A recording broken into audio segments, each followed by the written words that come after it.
الحمد لله رب العالمين وبه نستعين وصلى الله وسلم على سيد الأنبياء والمرسلين وعلى آله وأصحابه أجمعين ومن تبعهم بإحسان إلى يوم الدين وبعد.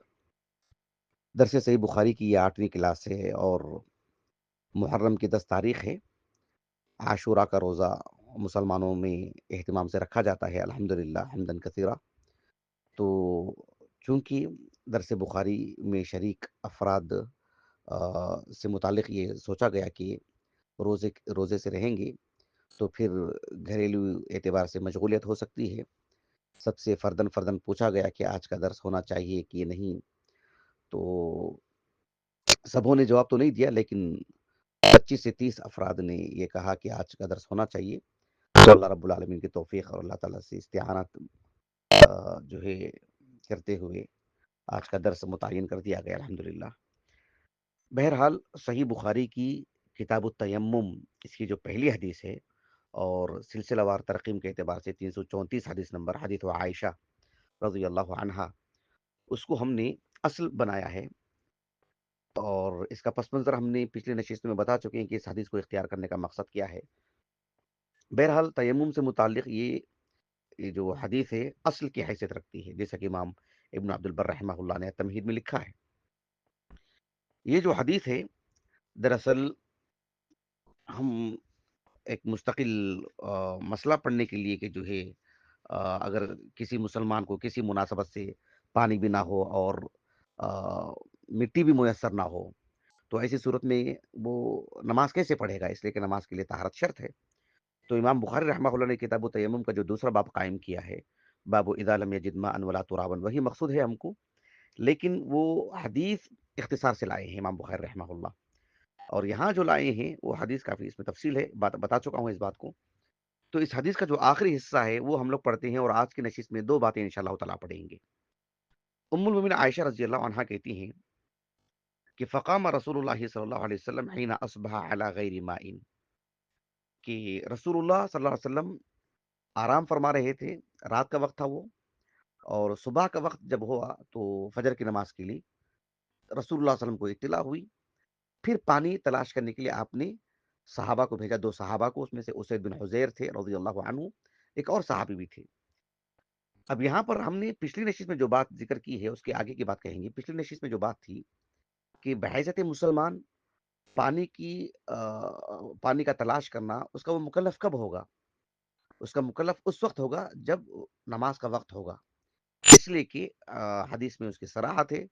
خاص طور پر کتاب و تفسیر میں عمرو بن حریث رضی اللہ رحمہ اللہ، جو عبد الرحمن ابن قاسم رحمہ اللہ سے روایت کرتے ہیں، تو اس تاریخ میں اس کی وضاحت ہے. پچھلی نشست میں اس پر تفصیلی گفتگو ہو چکی ہے الحمدللہ.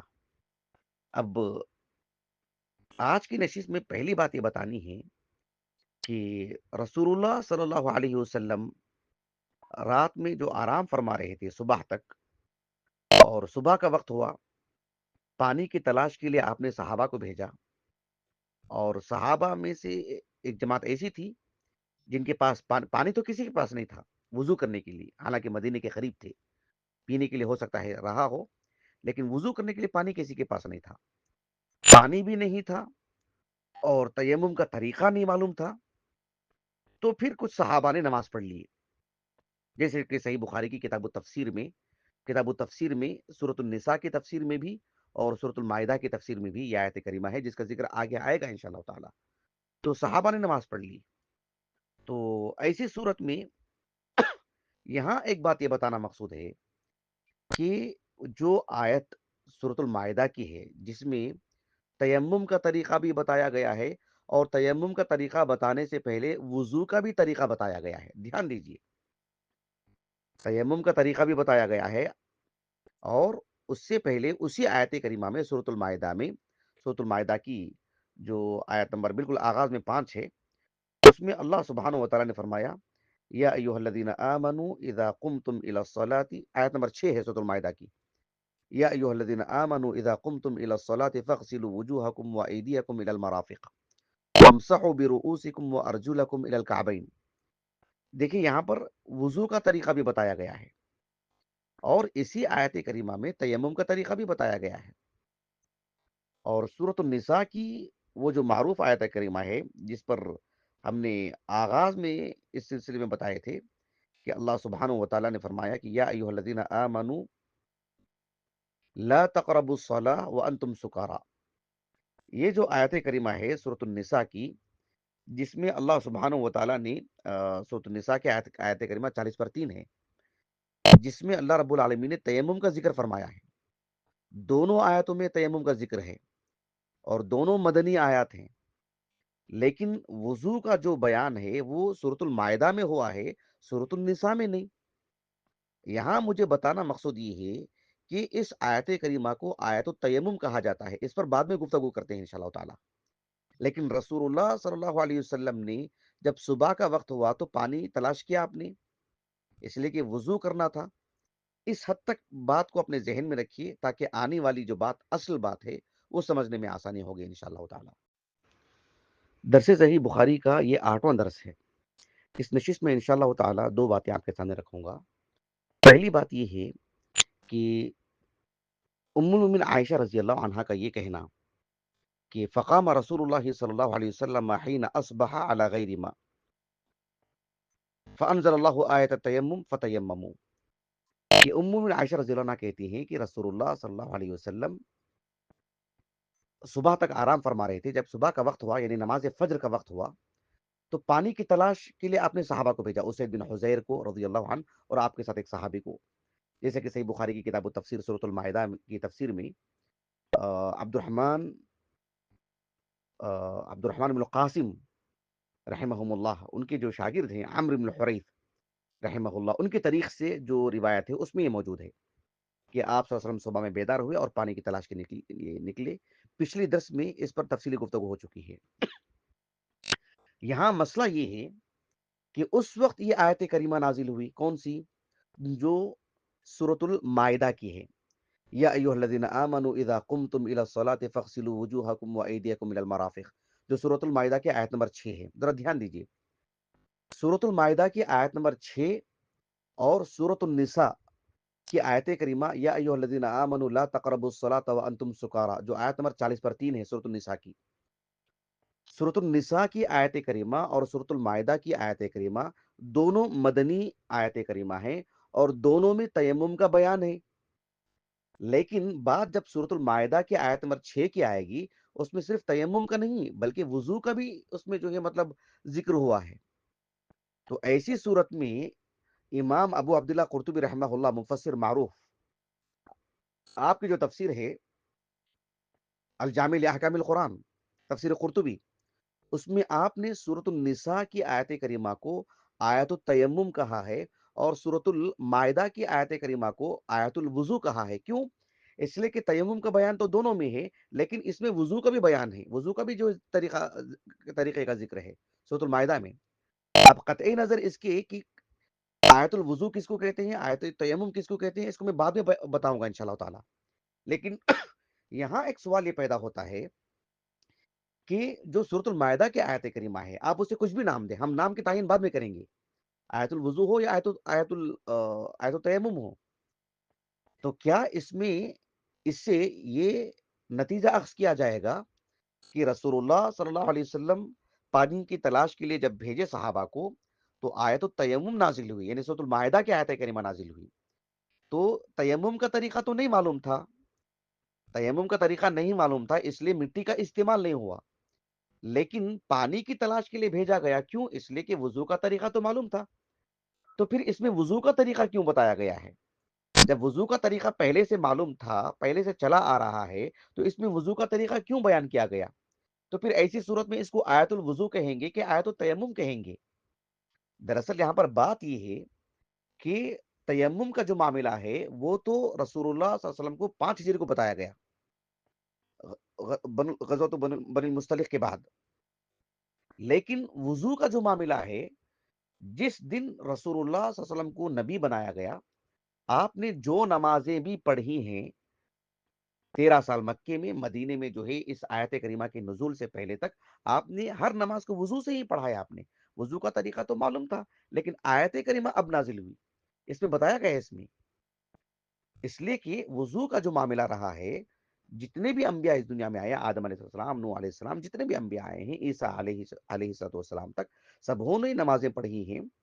میں نے ایک درس دیا تھا شارجہ کے ایک سفر میں، ہماری ایک علم دوست جو ہیں ان کے گھر میں یہ درس ہوا تھا، تو میں نے وہاں پر ایک درس دیا تھا کہ نمازوں کا جو ذکر ہے پچھلی شریعتوں میں، اس کو میں نے تفصیل سے ذکر کیا ہے میں نے، تو نمازوں کا ذکر تو رہا ہے، تو اس کے ساتھ وضو کا بھی معاملہ رہا ہے۔ آپ دیکھو صحیح بخاری کی جو کتاب الوضو ہے، صحیح بخاری کی کتاب الوضو اور اس کا تیسرا باب، باب فضل الوضو والغر المحجلون من آثار الوضو، وضو کی فضیلت سے متعلق ایک بات یہ ہے کہ جو آثار وضو ہیں، پیشانی ہے اور خاص کر جو ہے مطلب ہاتھ اور پیر کا جو معاملہ ہے، وہ آثار جو اعضائے وضو ہیں وہ چمکتے رہیں گے روز قیامت۔ اس باب کے تحت امام بخاری رحمہ اللہ نے جو حدیث لے کر کے آئے ہیں، حدیث ابی ہریرہ، اس کو میں نے بڑی تفصیل سے پڑھایا ہے الحمدللہ۔ ابو ہریرہ رضی اللہ عنہ کہتے ہیں کہ رسول اللہ صلی اللہ علیہ وسلم نے فرمایا، ان امتی یدعون یوم القیامت غرا محجلین من آثار الوضوء۔ یہ حدیث سے یہاں تک حدیث مرفوع ہے، اللہ کے رسول کی حدیث ہے، اعضائے وضو چمکتے ہوں گے۔ البتہ وہ جو حدیث ہے، حدیث نمبر 130 پر 6 کا جو آخری حصہ ہے، فمن استطاع منکم ان یطیل غرته فلیفعل، یہ مرفوع حدیث نہیں ہے، یہ ابو ہریرہ رضی اللہ عنہ کا کلام ہے۔ اس پر انشاءاللہ کبھی سمجھاؤں گا۔ کہنے کا مقصود یہ ہے کہ اس حدیث میں جو فضیلت وارد ہے وہ اعضائے وضو کے چمکنے سے متعلق ہے۔ اعضائے وضو کا چمکنا، جس میں اللہ کے رسول نے کہا صلی اللہ علیہ وسلم، ان امتی، تخصیص کیا آپ نے، میری امت جو امت اجابت ہے، جنہوں نے اسلام قبول کیا ہے، خاتم النبیین صلی اللہ علیہ وسلم کی امت میں جو مسلمان ہیں، تو اس امت کی فضیلت میں یہ بات ہے کہ روز قیامت اعضائے وضو چمکتے ہوں گے۔ اس سلسلے میں علامہ حلیمی رحمہ اللہ نے یہ نتیجہ اخذ کیا کہ وضو ہی اس امت کے خصائص میں سے ہے، وضو اس امت کے خصائص میں سے نہیں ہے، بلکہ آثار اعضائے وضو کا چمکنا یہ جو ہے اس امت کے خصائص میں سے ہے۔ اس سلسلے میں تفصیلی گفتگو ہو سکتی ہے، فی الحال وہ ہمارا موضوع نہیں ہے، لیکن مجھے یہاں یہ بتانا ہے کہ وضو رسول اللہ صلی اللہ علیہ وسلم پہلے دن سے کرتے آ رہے ہیں، پچھلے انبیاء بھی کرتے آ رہے ہیں۔ آپ دیکھو گے صحیح بخاری کی جو کتاب البیوع ہے، صحیح بخاری کی کتاب البیوع، باب شراء المملوک من الحرب وہبتہ وعتقہ، اس میں حدیث نمبر ہے 2217، ضرور مراجعہ کریں، صحیح بخاری کی کتاب البیوع 2217۔ اور اسی طرح سے کتاب المظالم، جس میں امام بخاری نے باب قائم کیا کہ باب اذا ہدم حائطا فلیبنی مثلہ، تو اس میں بھی جو حدیث وارد ہے، آپ اس سلسلے میں اس طرف رجوع کیجیے۔ دونوں حدیثوں میں اس بات کا بیان ہے کہ ابراہیم علیہ السلام کی جو زوجہ ہیں سارا، جن کو جن کو بادشاہ نے جو ہے مطلب حاصل کرنے کی کوشش کی تھی، اس وقت آپ نے وضو کیا تھا، وضو کر کے نماز پڑھا تھا، وضو کا ذکر ہے اس میں۔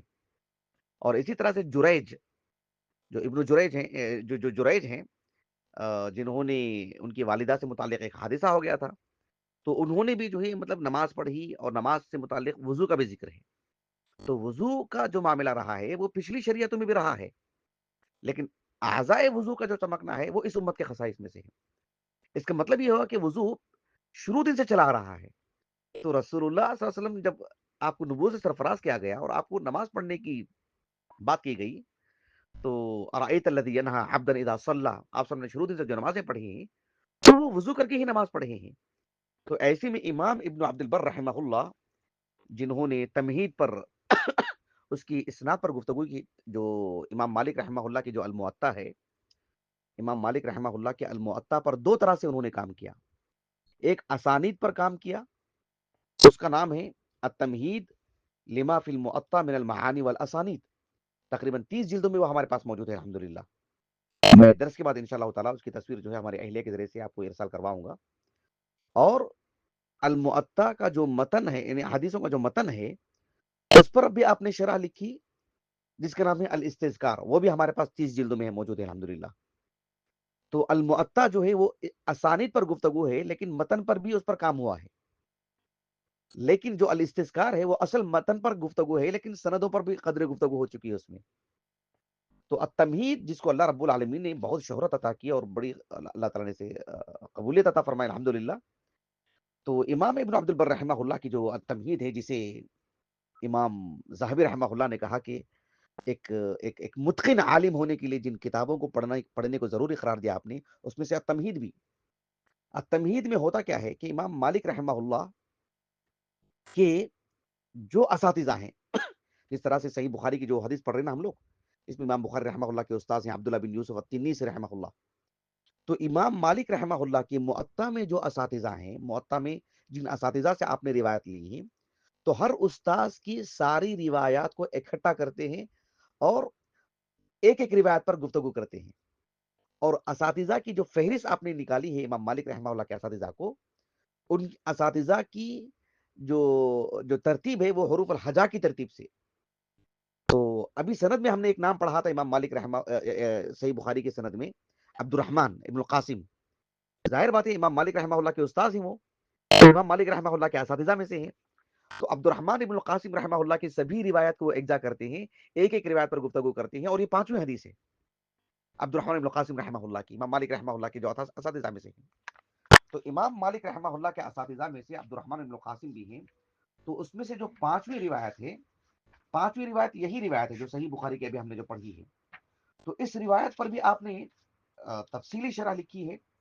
تو اس میں یہ مسئلہ بھی زیر بحث ہے کہ رسول اللہ صلی اللہ علیہ وسلم کا جو معاملہ رہا ہے، وہ آپ نے ہمیشہ سے پہلے دن سے آپ نے جو ہے اس پر وضو کرتے ہوئے نماز پڑھتے آ رہے ہیں، پانی کا استعمال کرتے ہوئے. اب میں اتنی ساری باتیں کیوں بتایا؟ یہ بتانے کے لیے کہ امام ابن عبد البر رحمہ اللہ نے بڑی پتے کی بات کہی ہے. امام ابن عبد البر رحمہ اللہ کہتے ہیں کہ انما نزلت لیکون فرضها المتقدم مطلوبا فی التنزیل. کہتے ہیں کہ جب وضو کا معاملہ پہلے سے رہا ہے تو اس آیت کریمہ میں صرف تیمم کا طریقہ بتانا چاہیے تھا نا، کیونکہ مسئلہ تیمم کا ہے، تیمم کا طریقہ تو معلوم ہی نہیں تھا صحابہ کو، نہیں رسول اللہ کو بھی نہیں معلوم تھا نا صلی اللہ علیہ وسلم. تو ایسی صورت میں وضو کا معاملہ تو رہا ہے، چلتے آ رہا ہے پہلے دن سے، آدم سے چلتے آ رہا ہے علیہ السلام، اور اللہ کے رسول کے لیے بھی پہلے دن سے چلا آ رہا ہے. تو اس آیت کریمہ کو آیت الوضو کیسے کہا جا سکتا ہے؟ کیونکہ وضو کا طریقہ تو پہلے سے معلوم ہے. تو آیت التیمم کہنا چاہیے اس کو. اچھا، جب آیت التیمم کہیں گے اس کو، تو وضو کا بیان کیوں بیان کیا گیا جبکہ پہلے وضو کا طریقہ تو رائج ہے، معلوم ہے؟ تو امام ابن عبد البر رحمہ اللہ کہتے ہیں کہ اہل علم کا اس بات پر اتفاق ہے، مغازی پر، سیرت پر، جن علماء نے لکھا، حدیثوں کی روشنی میں یہ بات متفق علیہ بات ہے، اجماع ہے اس بات پر کہ رسول اللہ صلی اللہ علیہ وسلم نے پہلے دن سے وضو کرتے ہوئے نماز پڑھتے آ رہے ہیں. اس آیت کریمہ کی روشنی میں نہیں، پہلے دن سے ہی وضو کرتے ہوئے نماز پڑھتے آ رہے ہیں آپ کو، اس لیے کہ قرآن بھی وہی ہے، حدیث بھی وہی ہے. تو اس حدیث جو وحی غیر مطلوع ہے، اس کی روشنی میں شروع دن سے آپ نماز پڑھتے آ رہے ہیں وضو کرتے ہوئے.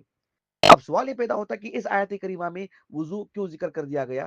امام ابن عبد البر رحمہ اللہ کہتے ہیں کہ حکمت یہ ہو سکتی ہے کہ جو وضو کا طریقہ رائج ہے پہلے دن سے، اس کو یعنی وحی مطلوع میں شامل کر دیا جائے، اس کو قرآن آیت کی شکل دے دی جائے، اس کو قرآن کا حصہ بنا دیا جائے. جو چیز معمول میں تھا اسے اب معلوم میں کر دیا جائے، علم کی روشنی میں، علم کی شکل میں جو ہے قرآن کی آیت میں جو ہے مطلب اس کو داخل کر دیا جائے.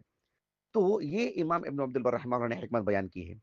اس اعتبار سے رسول اللہ صلی اللہ علیہ وسلم نے جو شروع دن سے وضو کرتے آ رہے تھے، عملی اعتبار سے اس کو ایک مطلوع کی شکل دے دی گئی. اب اس کو قرآن میں پڑھا جائے گا ایک آیت کریمہ کی شکل میں. تو اصلاً یہ آیت الوضو نہیں رہی، یہ اصلاً آیت التیمم ہے. آیت الوضو پہلے سے جو رہا ہے معاملہ، اسے ضمناً بیان کر دیا گیا ہے، اس لیے کہ بہرحال اس کو فوقیت حاصل ہے، اس کو اصل کا درجہ ہے، اصل تو وضو ہے، تو اس لیے اس کو ذکر کر دیا گیا ہے. یہ امام ابن عبد البر رحمہ اللہ نے التمہید لما فی المعطا من المعانی والاسانید میں بیان کیا ہے. درس صحیح بخاری کا یہ جو 8واں حصہ ہے، اس نشست میں جیسے کہ میں نے کہا تھا کہ 2 باتیں آپ کے سامنے ذکر کرنی ہیں. دوسری بات یہ ہے کہ اس آیت کریمہ کو جو جس میں وضو کا بھی ذکر ہے سورۃ المائدہ کی، اور تیمم کا بھی ذکر ہے، اس آیت کریمہ کا تسمیہ کیا ہے؟ اس کو آیت الوضو کہیں گے یا آیت التیمم کہیں گے؟ اس سلسلے میں امام ابو عبداللہ قرطبی رحمہ اللہ نے اپنی تفسیر کے آغاز میں، نہیں سورۃ المائدہ کے آغاز میں، سورۃ المائدہ کے آغاز میں آپ نے کہا ہے کہ چونکہ سورۃ النساء کی آیت کریمہ 40/3 جس کا نمبر ہے، یا ایھا الذین آمنوا لا تقربوا الصلاۃ، اس میں تیمم کا ذکر ہے، تو کہا کہ وہ آیت التیمم ہے۔ اور سورۃ المائدہ کی جو آیت نمبر 6 ہے، جس میں اللہ تعالیٰ نے کہا کہ یا ایھا الذین آمنوا اذا قمتم الی الصلاۃ، اس آیت کریمہ میں وضو کا بھی ذکر ہے اور تیمم کا بھی ذکر ہے، تو کہا کہ یہ آیت الوضو ہے جو سورۃ المائدہ کی ہے، اور جو سورۃ النساء کی ہے تو کہا کہ وہ آیت التیمم ہے۔ امام بخاری رحمہ اللہ بھی یہ جو حدیث ہے، حدیث عائشہ، صحیح بخاری کی کتاب التفسیر میں ہر دو مقام پر لے کر آئے ہیں۔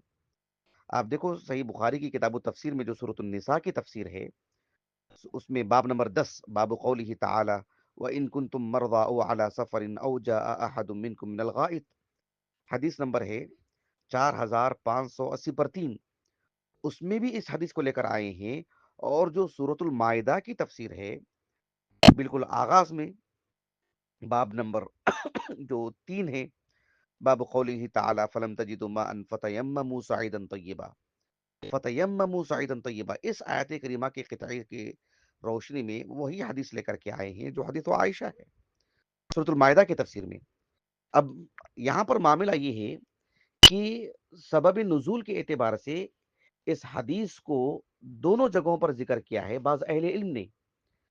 تو حافظ ابن حجر رحمہ اللہ کہتے ہیں کہ یہاں پر ان علماء کا ان علماء کا موقف زیادہ درست ہے، جس میں سے امام بخاری بھی ہیں رحمہ اللہ۔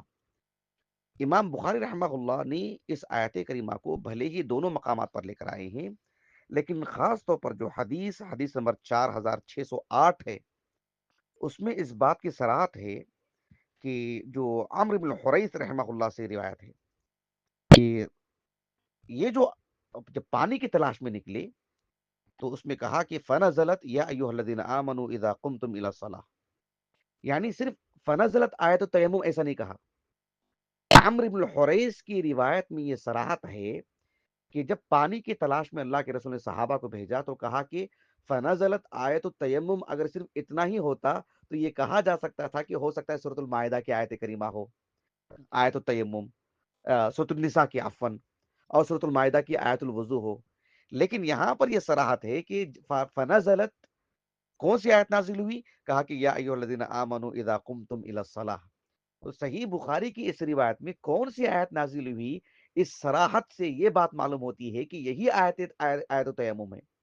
اس آیت کریمہ کا کوئی نام ہی نہیں ہے سرے سے، اس کو آیت التیمم کیوں کہیں گے سورۃ النساء کی؟ اس کا کوئی تسمیہ نہیں ہے، یہی آیت کریمہ ہے، یہ آیت الوضو ہے، آیت التیمم ہے۔ وضو کا طریقہ تو بس ضمناً بتا دیا گیا ہے جو پہلے سے چلا آ رہا ہے۔ تو یہ دو باتیں تھیں جس کی وجہ سے اہل علم اکثر اس معاملے کو لے کر کے ایک اشکال کے طور پر پیش کی ہیں متعدد اصحاب علم، جیسے کہ امام ابو بکر بن العربی رحمہ اللہ کے حوالے سے ابن حجر رحمہ اللہ نے ذکر کیا ہے کہ وہ اس آیت کریمہ سے متعلق کہا کرتے تھے کہ یہ آیت کریمہ تو ایک طرح سے اہل علم کو مشکل میں ڈال دینے والی ہے۔ کہا کہ هذه معضلۃ ما وجدت لدائها من دوا، کہا کہ ایک ایسا مرض ہے جس کا کوئی علاج نہیں، جس کی کوئی دوا نہیں۔ کیا مطلب ہے؟ یعنی حل طلب کوئی بات نہیں ہے، لیکن واقعتاً امام بخاری رحمہ اللہ نے بہت ہی لطیف انداز میں اس معاملے کو حل کر دیے ہیں۔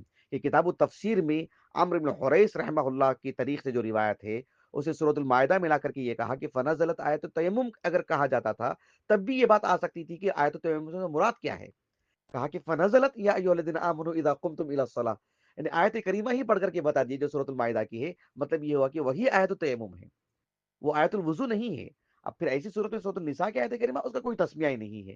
واللہ اعلم۔ یہ دو باتیں، بقیہ باتیں انشاءاللہ تعالی آنے والے درس میں پڑھتے ہیں۔ بارک اللہ فیکم۔